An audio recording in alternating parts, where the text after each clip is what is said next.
गरुड़ पुराण के अनुसार मृत्यु के बाद आत्मा अपने पुराने घर क्यों लौटती है? दोस्तों, जब किसी का देहांत होता है, जब किसी की सांसें थम जाती हैं, हम सब कहते हैं वो चले गए। पर क्या आपने कभी सोचा है, क्या सच में वो चले जाते हैं? मित्रों, गरुड़ पुराण में कहा गया है, मृत्यु केवल शरीर का अंत है, आत्मा का नहीं। शरीर मिट्टी से बना है और मिट्टी में ही मिल जाता है, पर आत्मा तो अमर है, वह केवल एक नया रूप लेती है। मृत्यु के तुरंत बाद आत्मा को कुछ समझ नहीं आता। वो अपने शरीर को देखती है, वे लोगों को रोते हुए देखती है, अपने नाम पर पुकारते हुए सुनती है, पर आत्मा हैरान होती है, मैं तो यही हूं, फिर ये सब क्यों रो रहे हैं?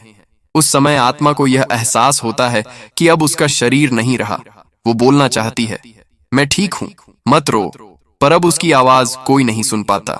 दोस्तों, गरुड़ पुराण कहता है, मृत्यु के तुरंत बाद आत्मा सबसे पहले अपने घर लौटती है, क्योंकि वहीं उसकी सारी यादें होती हैं, वहीं उसके जीवन की हर सांस बसी होती है, वहीं उसके प्रियजन, उसकी खुशियां, उसके सपने, उसका सब कुछ होता है। आत्मा घर के हर कोने में जाती है, कभी अपने कमरे में खड़ी होकर अपने पुराने कपड़ों को देखती है, कभी अपने बच्चों को देखती है जो रो रहे होते हैं, कभी अपनी तस्वीर के पास रखे दीपक की लौ में सुकून महसूस करती है। वो देखती है कि घर का माहौल बदल गया है, कभी हल्की ठंडी हवा चलती है, कभी अचानक कोई दीपक टिमटिमा उठता है, कभी किसी को एहसास होता है कि कोई पास में है। वो वही आत्मा होती है जो अपने प्रिय घर लौट आई है। मित्रों, गरुड़ पुराण के अनुसार पहले 3 दिन आत्मा घर के आसपास ही रहती है। वो अपने परिवार को देखती है, उनके आंसू महसूस करती है, और आत्मा का सबसे बड़ा दुख यह होता है कि वो सब देख तो सकती है, पर कुछ कर नहीं सकती। कई बार आत्मा अपने प्रियजनों को सहलाने की कोशिश करती है, कभी उनके सिर पर हाथ रखने की चाह करती है, पर उसका स्पर्श अब महसूस नहीं होता। इसलिए पहले 3 दिन घर का वातावरण बहुत भारी हो जाता है। कभी कभी अचानक किसी को ठंडी हवा का झोंका महसूस होता है, कभी रात को किसी की यादें बहुत ज्यादा सताने लगती हैं। वो आत्मा का संकेत होता है कि मैं यहाँ हूँ, बस एक बार और देखना चाहती हूँ। गरुड़ पुराण में कहा गया है कि मृत्यु के बाद आत्मा प्रेत अवस्था में होती है। इस अवस्था में वह अपने अगले लोक में नहीं जाती, बल्कि अपने बीते हुए जीवन को देखती है।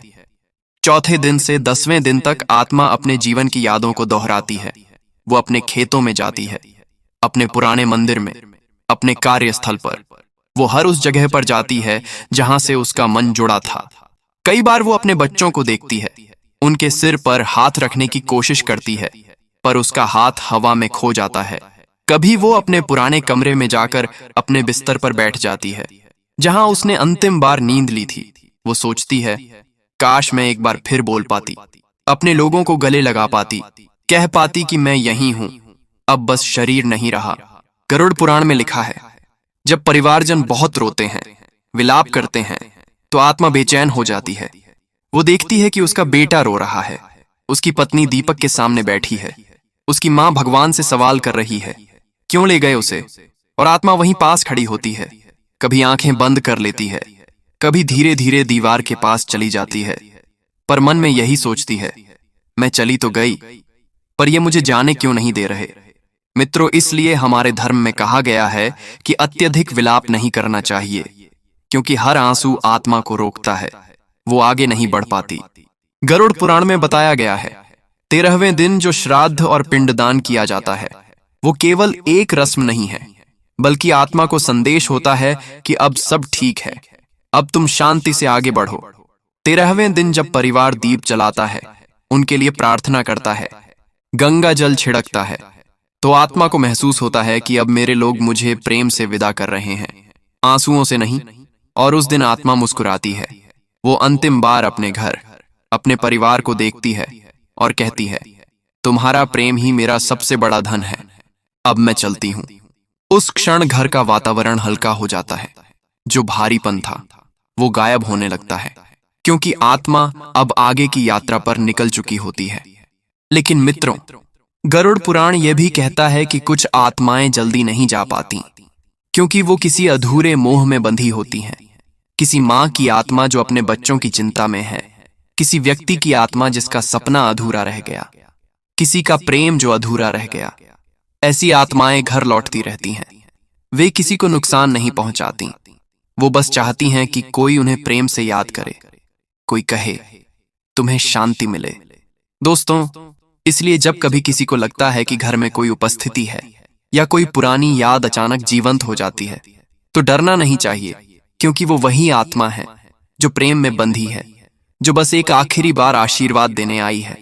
मित्रों, गरुड़ पुराण हमें यह सिखाता है कि प्रेम मृत्यु के बाद भी समाप्त नहीं होता। आत्मा ऊर्जा है और ऊर्जा कभी खत्म नहीं होती। अगर हम अपने प्रियजनों को प्रेम से याद करें, उनके लिए दीप जलाएं, प्रार्थना करें, तो उनकी आत्मा को शांति मिलती है। इसलिए हमारे पूर्वजों ने कहा है, जब कोई अपना संसार छोड़कर जाए तो उसके लिए दीप जलाओ, गंगा जल छिड़को, उसके लिए विनम्रता से प्रार्थना करो और कहो, जहां भी हो खुश रहो। ये शब्द आत्मा तक पहुंचते हैं, वो मुस्कुराती है और आगे बढ़ जाती है। दोस्तों, मृत्यु से डरना नहीं चाहिए। गरुड़ पुराण कहता है, मृत्यु केवल एक द्वार है, एक लोक से दूसरे लोक की यात्रा का। जिस तरह सूरज डूबता है तो कहीं और उगता है, वैसे ही आत्मा इस शरीर से निकलकर किसी और रूप में जन्म लेती है। वो तब तक लौटती रहती है जब तक अपने घर, अपने प्रियजनों और अपने कर्मों से मुक्त नहीं हो जाती। इसलिए हर आत्मा के लिए हमारी प्रार्थना होनी चाहिए कि उसे मुक्ति मिले, शांति मिले, प्रकाश मिले। दोस्तों, सोचिए हम सब अपने घर से कितना जुड़ाव रखते हैं। कहीं भी चले जाएं, पर घर लौटते ही सुकून मिलता है। फिर वो आत्मा जो अपना घर हमेशा के लिए छोड़ रही होती है, क्या वो आखिरी बार लौटना नहीं चाहेगी? वो लौटती है क्योंकि वहां उसका प्रेम है, उसका परिवार है, उसकी यादें हैं। वो लौटती है क्योंकि वो अलविदा कहना चाहती है। वो लौटती है ताकि कह सके, मत रोना, मैं यहीं हूं, बस एक और रूप में।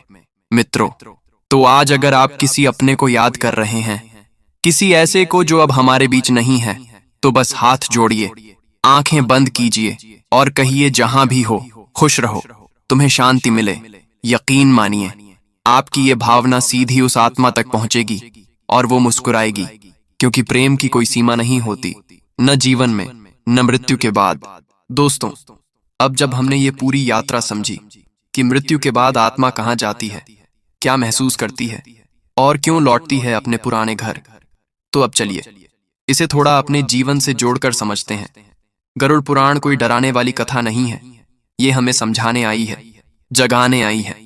जब आत्मा अपने घर लौटती है तो वो हमें डराने नहीं आती, बल्कि अपने प्रेम का आखिरी संदेश देने आती है। वो कहती है, मत रोना, मैं यहीं हूं, तुम्हारे हर आशीर्वाद में, हर स्मृति में, हर दीप की लौ में हूं। आत्मा का लौटना इस बात का प्रतीक है कि प्रेम मृत्यु से भी बड़ा है। हम जिसे खो देते हैं वो वास्तव में खोता नहीं, बस एक अदृश्य रूप में हमारे आसपास रहता है। मित्रों, गरुड़ पुराण में कहा गया है कि आत्मा को शांति तभी मिलती है जब उसके प्रियजन उसे प्रेम से विदा करते हैं, न कि विलाप से रोकर उन्हें रोकते हैं।